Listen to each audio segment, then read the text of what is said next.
एई शीत दिने हाट बजार जुआड़ी भी देखिए आपण मानकु एई छनछनिया नाली कोसला शाग तो निहाती मिल जिवो। आज आमे एई नाली कोसला शागरे गोटे सुंदर रेसिपी बनेबा। नमस्कार, मु रश्मि रश्मि यूट्यूब रे आपण समस्तंकु स्वागत। कोसला शागरे तो आपण माने विभिन्न प्रकार रेसिपी बनैथिबे, थरे एई रेसिपी को निहाती ट्राई करिवे। आशा करूची आपण मानकु आजिर एई रेसिपी निश्चय पसंद आसीबो।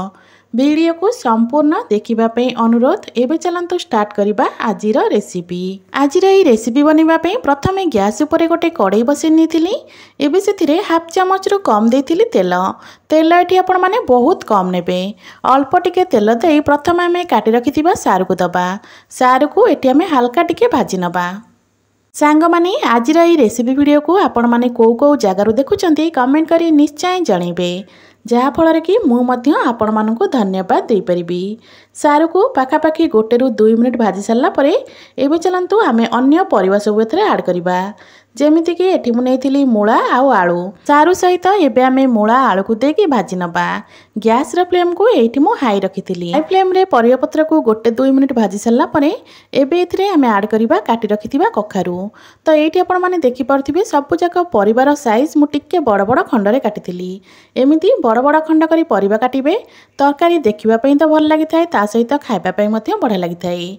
तो एबे ई सब परिया पत्र को आमे हल्का हल्का कलर आसिया पर्यंत भाजी नबा। परिबा को पाखापाखी 3-4 मिनिट भाजी सारला परे तो एठी देखि परथिबे परिबा उपरे हमरा हल्का हल्का कलर आसी गलानी। एई परिबा को एबे आमे गोटे जगह रे काढी नबा। सेई कड़ाई रे एबे दे दबा गोटे बड़ चामच परिका सोरिष तेल। तेल को प्रथमे भल भाबरे गरम कर नबा। तेल आमर भल से गरम हो सारा पर एठी मु देई दउची 1 चामच हब पंच फुटण। तो आपण माने चाहिले एठी फुटण जगह जीरार व्यवहार करि परिबे। तो 1 चामच फुटण दे सारा पर फुटण को टिके आमे फुटिबा पई छाड़िबा। फुटण आमर टिके फुटी गला पर एठी आमे ऐड करिबा पियाज। तो एठी मु गोटे बड़ साइज रो पियाज को पूरा चुन चुन करी काटि नेथिली। एबे पियाज को एठी देई पियाज को तेल सहित आमे भल से भाजी नबा। एठी मु कहि रखुची जदि आपण मानकु आजिर एई रेसिपी वीडियो भल लागे वीडियो को लाइक करिवे, शेयर करिवे। जदि आपण माने मो चैनल रे नुआ अछंती ताले प्लीज चैनल को सब्सक्राइब निश्चय करनेबे। फेसबुक पेज देखुतिले फॉलो करने को बिल्कुल भी भूलिबेनी। पियाज को 1-2 मिनिट एठी भाजी सारला परे पियाज टी हल्का भाजी हे गलानी। एठी हमें ऐड कर दबा कटा टमाटो। तो एठी मु गोटे बड़ साइज रा टमाटो को एमती लंबा लंबा करी काटी नेथिली। एबे टमाटो को एठी देई पियाज आ टमाटो को मिसेई के हमें भल से भाजीबा। गैस रो फ्लेम को मीडियम करनबा। मीडियम फ्लेम रे टमाटो पियाज हमर भल से भाजी होतबा भितरे एबे चलंतु तरकारी पे आमे गोटे मसला बनै नबा। तो मसला बनैबा पे एठी मु गोटे ग्राइंडर जार नै जाइची। एबे से ग्राइंडर जार रे देई दबा 1 चामच परिका सोरिष, ता सहित देई दबा 1 चामच जीरा। एठी मु देई दउची 10 ରୁ 12 कला रसुण आ 2टा एठी मु नेथिली सुखला लंका। राग आपण मानकर हिसाब रे कम अधिक करी देबे। एबे सेतिरे अल्प पानी देई याकू पूरा चिकन करी बाटी नबा। तो एपटे देखि परथिबे हमर टमाटो आ पियाज मध्य भल भाबरे भाजी हे गलानी। टमाटो पियाज एमती भाजी सला परे बटा मसला को देई दबा। ता सहित ग्राइंडर जार देई अल्प टिके पानी दबा। अल्प पानी देई एबे मसला को आमे पाखापाखी 3 ରୁ 4 मिनिट पर्यंत भल से कसी नबा। एमती आपण माने भाबिबेन जे सोरिष मसला को कसिले सेटा पिता लागियो बोलगी, बिल्कुल भी पिता लागिबनी। आपण माने एई प्रोसेस रे बनेबे देखिबे तरकारी खाया पई केते बढ़िया लागिबो। तो एठी अल्प पानी देई एबे आको आमे भल से कसी नबा। तो एबे चलंतु एथिरे आमे दबा स्वाद मुताबिक लूण, ता सहित हाफ चामच परिका हळदी गुंड। लूण हळदी गुंड दे सारला परे आको आमे एपट सेपट करी खोला रे एमती 3-4 मिनिट पर्यंत कसी नबा। एई मसला को कसिला बळे मुआको कभर कर नथिली। एमिति खोला रे आको एमिति एपट सेपट करी करी काना 3-4 मिनिट पर्यंत मुआको कसी नेथिली। तो 3 ରୁ 4 मिनिट परे तो एठी देखि परथिबे मसला पूरा हमर सुखा सुखा हे जाईची। आ मसलार गोटे बहुत बढ़िया बास्ना मध्य आसुची। मसला एमती सुखा सुखा हे गला परे एठी हमें ऐड कर दबा आगुर जो परिया पत्र सब भाजी रखिले ना, सेई परिया पत्र को एठी हमें दे दबा। परिबा दे सारला परे गैस रो फ्लेम को एठी मु हाई करने थिली।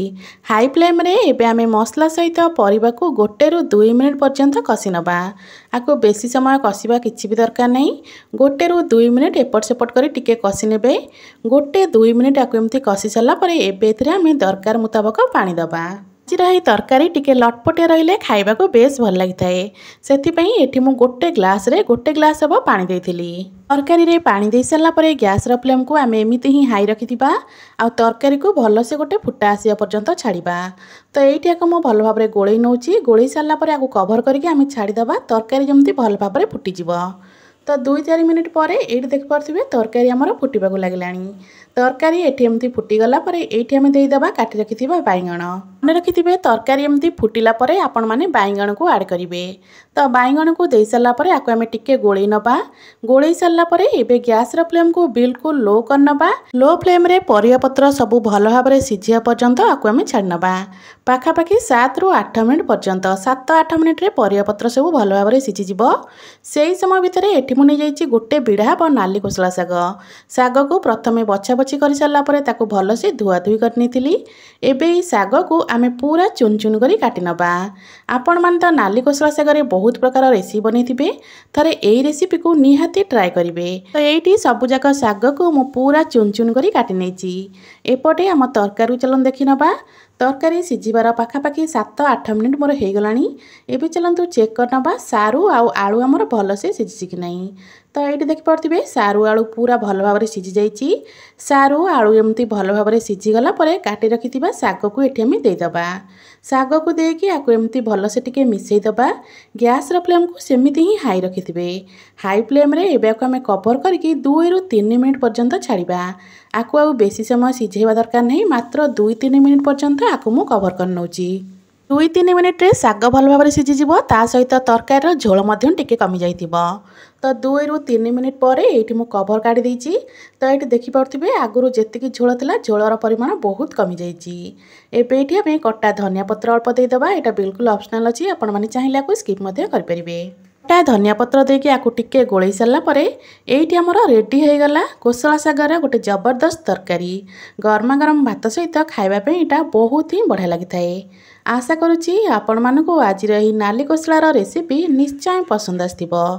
ପୁଣି ଆସିବି ଗୋଟେ ନୂଆ ରେସିପି ନେଇ। ସେ ପର୍ଯ୍ୟନ୍ତ ରହୁଛି ନମସ୍କାର। ଜୟ ଜଗନ୍ନାଥ।